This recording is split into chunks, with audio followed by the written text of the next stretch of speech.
expected the audit to go like this. One of the things I like about this audit is you get to see as many opinions as you like on a particular subject.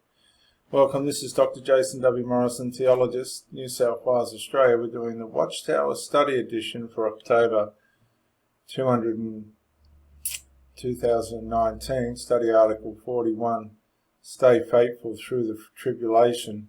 I've turned it into, where we're heading up to 40 studies, I don't know. I brought all the people in that I could find on the internet.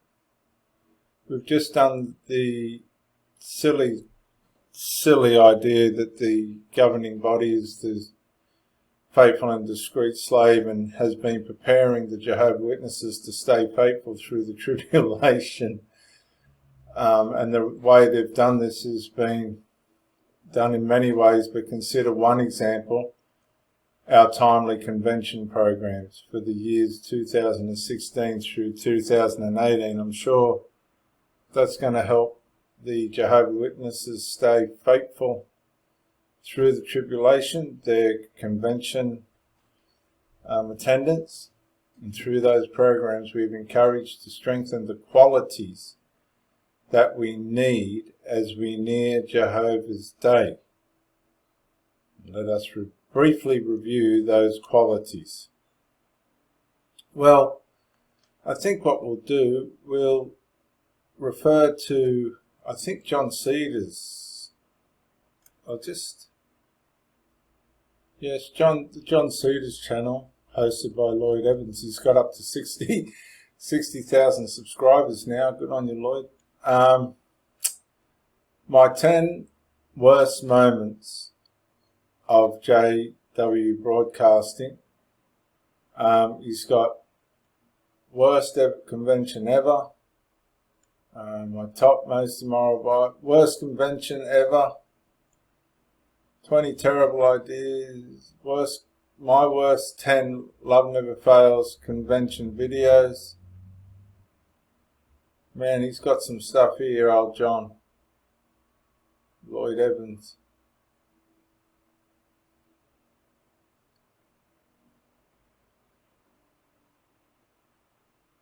As we just look through.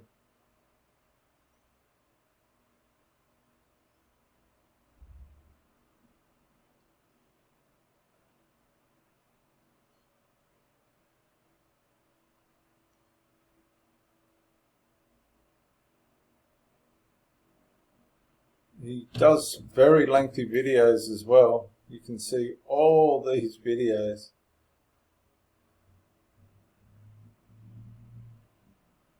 I think I'll just show you these videos and you can make your own mind up about what you want to do with them, but I thoroughly recommend. I went to John Cedar's channel. He's an expert on the Jehovah Witnesses. I went to videos and then I typed in worst and I'll put conventions. Let's see what we get there. And so he's got all this stuff on the conventions.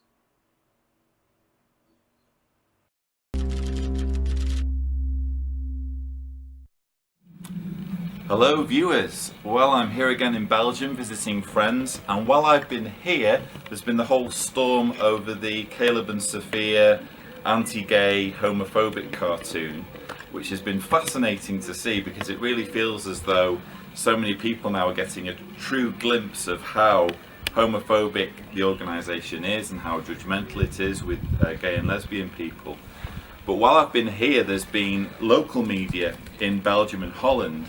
And what I'm going to show you now is a clip from the Dutch media. This is actually a website called POW, and they sent a film crew to a local convention asking the delegates, or asking the people going to the convention, what they thought about gay people, gays and lesbians. But very quickly the organisers of the convention, the Watchtower representatives, realised that some of the answers that the film crew were getting on the issue of gay people weren't necessarily favourable to the organisation. So what ensues is a really funny video and basically the organisation chucking out the film crew. So I will let you watch the video now. It's with English subtitles, so you should understand what's being said. Vandaag vindt er in Assen een groot Jehovah's-getuigencongres plaats. En daar is iedereen welkom. Jezus red, alle mensen opgelet. Jezus red, enkel door het gebed. Iedereen is gewoon welkom. Ja hoor, ja, zonder problemen. Dus dat geldt ook voor moslims, criminelen, mensen van de motorclub. Die mogen hier allemaal komen kijken. In theorie is iedereen van harte uitgenodigd. En homo's? We hebben sympathie voor alle soorten van mensen. En daar horen ook homo's bij. Waar we wel moeite mee hebben is de gedragingen die sommige mensen erop nahouden. We zijn natuurlijk nu met ons laatste filmpje zijn we ook ermee in het nieuws geweest. Er was een hele heisa over. Nou, dat was geen heel aardig filmpje, hè? Look, Mom. I drew a family in school today. Carrie drew 2 mommies. She told me they're married to each other. Dat is niet Gods bedoeling. Omdat jij je voor God wil geven, kan je je wel inhouden. It's kind of like going on an airplane. What would happen if someone wanted to bring something on the plane that wasn't allowed? They couldn't go on the trip. Right. And you know what? People can change. Het lijkt de mogelijkheid te zijn dat iemand er alles aan kan doen om deze gevoelens te overwinnen. Homoseksualiteit hoort eigenlijk niet. Nee, seksualiteit man onder man niet. Dat wat ik uit de Bijbel. Vrouw onder vrouw? Dat is hetzelfde ook niet. Praktiseren als homo is dus niet toegestaan. Niet? Wat bedoelt u met praktiseren dan? Nou, iemand penetreren, laat ik het dan heel grof zeggen. Dat mag niet. Nee. Er zijn een hoeveelheid mensen die zullen geboren zijn met die afwijking. Maar dat hoeft toch niet te zijn dat je dat moet praktiseren? Ik heb liever dat jullie nu stoppen met draaien. En we stoppen. Waarom? Rust bewaren. Wij zorgen voor onrust. Ja. Jullie stilzwijgende uitnodiging is hierbij ingetrokken. Dus jullie zijn vanaf nu ongewenst. Hier is uw jas. Bedankt voor jullie interesse voor ons. Jezus red Jezus uit de goot.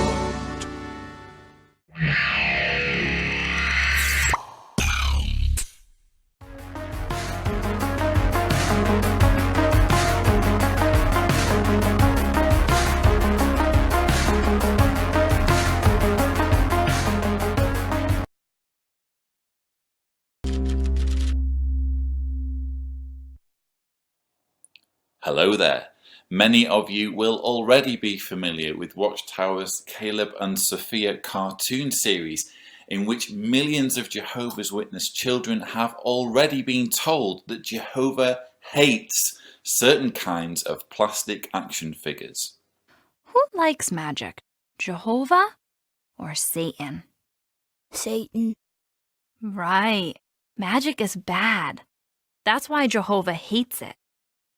Do you really want to play with something that Jehovah hates? They've also been told to give their ice cream money as donations to Watchtower.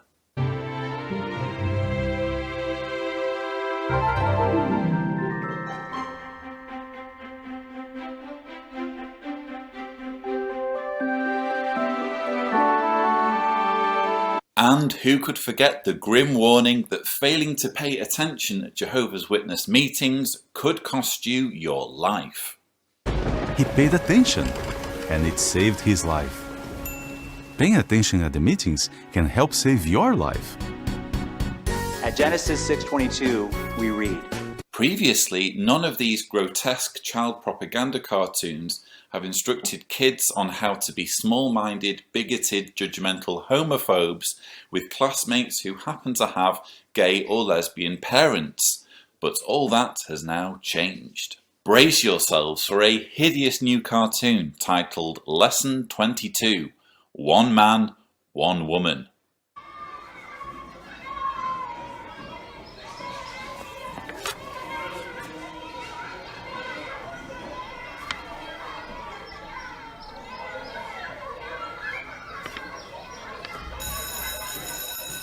Yes, Sophia has just had the traumatic experience of seeing a family sketch that doesn't exactly mirror that of her own. Instead of having a mummy and a daddy, her friend Carrie has a mummy and a mummy. Troubled by her discovery that not all families are the same, Sophia later approaches her mother. Look, Mom. I drew our family in school today. Oh, wow. I didn't have time to finish Caleb's face. Carrie drew two mommies. She told me they're married to each other. My teacher says that all that matters is that people love each other and that they're happy. Quite right, and not only is people loving each other and being happy all that really matters, it isn't actually anyone's business how others decide to live their lives. But Sophia's mother has other ideas. Well, people have their own ideas about what is right and wrong. But what matters is how Jehovah feels. Or, more specifically, what matters is one religion's fundamentalist interpretation of what God thinks on a given subject. He wants us to be happy, and he knows how we can be happiest. That's why he invented marriage the way he did. You mean one man and one woman? Exactly. Yes, marriage is an invention, and Jehovah is its inventor. We know this because of a story in Genesis involving a talking snake that must be true because the same book tells us it's true. And when have stories in books ever turned out to be fabricated? Apparently, not only has God decided that one man, one woman is the only gender configuration in which marriage can work, he also insists that even gays and lesbians cannot be happy unless they use the Garden of Eden story as a blueprint for their lives. So, if Carrie's mommy and mummy insist they're in a happy, loving relationship, what would they know about anything? Jehovah insists that unless they break up and each get saddled with a bloke, they're going to be miserable. Look at Genesis 1:27. Jehovah created Adam and Eve, male and female. Then in Genesis 2:24, he said that a man will stick to his wife. Then in Genesis 25 verse 6, Abraham had a wife and concubines. Then in Genesis 46, Jacob had 2 wives and had children by them and their handmaidens. Then in 2 Samuel 5:13, King David had multiple wives and concubines. Then in 1 Kings 11 verse 3, King Solomon had 700 wives and 300 concubines. I'm confused. Where are we going with all this? Later, Jesus said the same thing. Jehovah's standards haven't changed. Actually, Jesus had nothing to say at all on the subject of homosexuality. Seriously, if you don't believe me, Google it. If you read the verse that is cited by Watchtower in this video in context, namely Matthew 19 verses 4 and 5, you see that Jesus is being questioned on whether it is lawful for a man to divorce his wife on any grounds. To this, Jesus replies, "Have you not read that the one who created them from the beginning made them male and female, and said, for this reason a man will leave his father and his mother and will stick to his wife, and the two will be one flesh, so that they are no longer two but one flesh. Therefore what God has yoked together, let no man put apart." Jesus was clearly offering his views on divorce, not on homosexuality. Now, obviously the Apostle Paul had plenty to say about men who lie with men. But then he was a converted Pharisee, and Pharisees were obsessed with enforcing the law codes from the Old Testament. The Old Testament did have plenty to say about those who practice homosexuality being worthy of death. But then it also prescribed the death penalty for girls who lie about their virginity, for men who collect wood on the wrong day, for rebellious sons who eat and drink too much, and for bearing false testimony. So, if you're going to get all hung up with what is written about gay people in the Old Testament, you also need to be equally fixated with people who do all those other things that are deemed worthy of death in the Mosaic Law Code. It's kind of like going on an airplane. What would happen if someone wanted to bring something on the plane that wasn't allowed? They couldn't go on their trip. Right. It's the same with Jehovah. He wants us to be his friend and live in paradise forever. but we have to follow his standards to get there. At Matthew 7:13 and 14, it talks about the road leading to paradise. To get there, Jehovah says we have to leave some things behind. That means anything Jehovah doesn't approve of. This is very clever. Rather than overtly threatening gay people with death at Armageddon if they don't change their ways, Watchtower chooses a more subtle tactic. A gay person is likened to someone trying to fly out to a paradise destination with contraband in his hand luggage. To be allowed to continue on his journey, all he needs to do is surrender the forbidden item and he can get on the plane. This leaves the impression that if the gay person doesn't want to surrender what's in his bags, in other words, change who he is, the worst case scenario is that his ticket gets cancelled and he has to wander around duty free for a while before getting a taxi back to his hotel. But in the doomsday teachings of Jehovah's Witnesses, that's not how it works. A gay person who refuses to give up the forbidden item in his luggage will be bundled away by security, along with everyone else who refuses to conform to the demands of the governing body in New York. And when Armageddon comes, all those who don't bend their knee to Watchtower and live according to the governing body's wishes will be annihilated in a hail of fireballs. This is a follow us or die scenario, not a follow us or don't fly scenario. But I want everyone to get to paradise. So does Jehovah. Absolute nonsense. If Jehovah wants everyone to get to paradise, he has a strange way of showing it. According to Watchtower teachings, Armageddon will strike at any moment, and when that happens, only Jehovah's Witnesses will be spared from being massacred. That is, after all, the whole point of Jehovah's Witnesses doing their preaching work in the first place, to give people the chance to change their wicked ways and join them. If it were purely down to God deciding to save whoever has a good heart, the preaching work wouldn't be needed. Let's put all this in perspective. There are just over 8 million Jehovah's Witnesses and an estimated 7.4 billion people on the planet. That's 7,400 million versus 8 million. So when Jehovah begins his bloodbath, even assuming a best case scenario where every single Jehovah's Witness lives, and that is by no means a given according to Watchtower, well over 7 billion people, including billions of children, will be slaughtered by a God who apparently wants them all to survive through into paradise. Go figure. And you know what? People can change. That's why we share his message. Yes, of course. How could I forget? Gay people can change.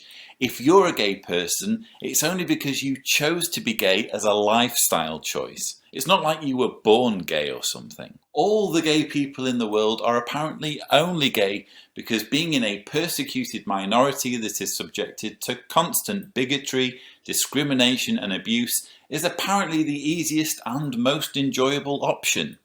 So, what can you say to Carrie? Well, I could tell her about the paradise. I could tell her about the animals and the resurrection. That's awesome! Let's practice. Yes, let's practice imposing our indoctrinated, small-minded bigotry on others. Let's not just be content to do what we think is right, let's make sure as many people as possible do what we think is right as well. This, for me, is the most sickening aspect of the Christian evangelical fixation with gay people. For some reason, in their minds, homosexuality is not just something that involves other people. They seem to view it as something that other people must stop doing because otherwise it might spread like some kind of contagious disease. Listen, just as people are born gay, people are born straight. The notion of asking a straight person to start being gay is just as silly as that of asking a gay person to live a lie and pretend he's straight. If you are a Christian evangelical and you are somehow offended by gay and lesbian people, I have news for you. They will carry on being gay or lesbian regardless of your views. and they have no interest in inflicting their nature on you in the same way as you are apparently obsessed with inflicting yours on them. As appalled as I am at the way this awful video deliberately sets out to turn happy, carefree Jehovah's Witness kids into judgmental, narrow-minded, homophobic little pricks, I am actually more concerned about the bigger picture. Yesterday I finished watching a film on Netflix called God Loves Uganda, which just happens to touch on this very issue. I would urge everyone to watch it, whether they are atheists or believers. The film clearly shows how obsessing over what other people do with their genitals is not only juvenile and intrusive, it's also dangerous and can quickly lead into unbridled hatred and even violence. In the case of Uganda, an impoverished country in which the majority of people have limited access to a good education is being exploited by Christian evangelical radicals from the USA. These fanatics are exploiting an opportunity to not only preach their message of hate, but to get their bigotry enshrined in law. As a result of the work of these missionaries, who are themselves mostly products of child indoctrination, laws have been passed in Uganda that punish gay people with life imprisonment. The film also shows how an LGBT activist, David Kato, was brutally murdered by a mob in the wave of hatred that has engulfed the country, all inspired by the so-called Christian preaching of US evangelicals. Simply put, homophobia is a serious issue that has a real effect on people's lives. And I, for one, am deeply ashamed that Jehovah's Witnesses, the religion of my birth, are jumping on the bandwagon to the extent of putting out this vile cartoon. Again, if you're watching this video and you disagree with homosexuality, that is your choice. But sooner or later you will need to come to terms with the fact that homosexuality itself is not a choice. And gay and lesbian people have the right to live their lives peacefully without being bullied, harassed or discriminated against purely because of who they are. They are not trying to influence you to be like them, so you have no right sending your kids to try to influence them to be like you. My name is Lloyd Evans and you've been watching my John Cedars channel. Please subscribe for more videos and thank you for watching.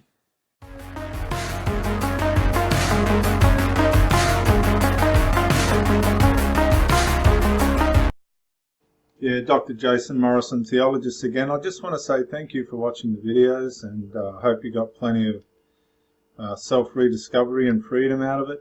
If you watched it on YouTube, please share or like, maybe even comment. If you watched it on Facebook, like, comment, share. But most of all, get out and live. This isn't a rehearsal. You've got a one-off life. Don't let your loyalty and your faithfulness blind you to the life that you should be experiencing. Till the next video, thank you for watching and bye for now.